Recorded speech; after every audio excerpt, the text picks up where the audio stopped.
The worst possible outcome for the world is to take the Iranian nuclear program on and leave it standing.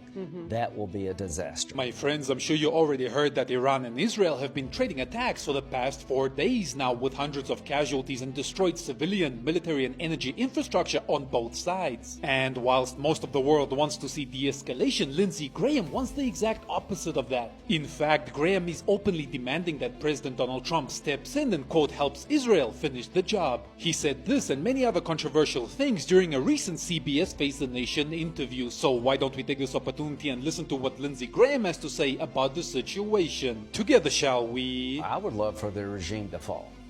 If you don't, if you want this regime to stay in power, you're wanting people to oppress the Iranian people. You want people to threaten their neighbors, to be the largest state sponsor. Who wants the largest state sponsor of terrorism to stay in place? But regime change is not the policy of the United States. It is not the purpose of this attack yet. But if there's one attack on an American anywhere in the Mideast by Iran, then you'll get regime change. So what are we dealing with? We're dealing with a non-negotiable part of the deal.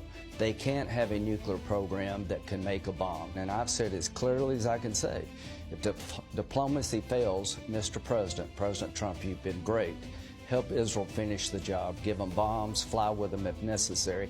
I cannot stress to you how, if you want to get Russia right, you want to make China be better, you want to convince international terrorism we mean business, you got to finish the job with Iran. If we can't get the Ayatollah back to the table, it is now time to end his nuclear program using military force jointly with Israel if we have to. If we get Iran wrong, good luck with Russia.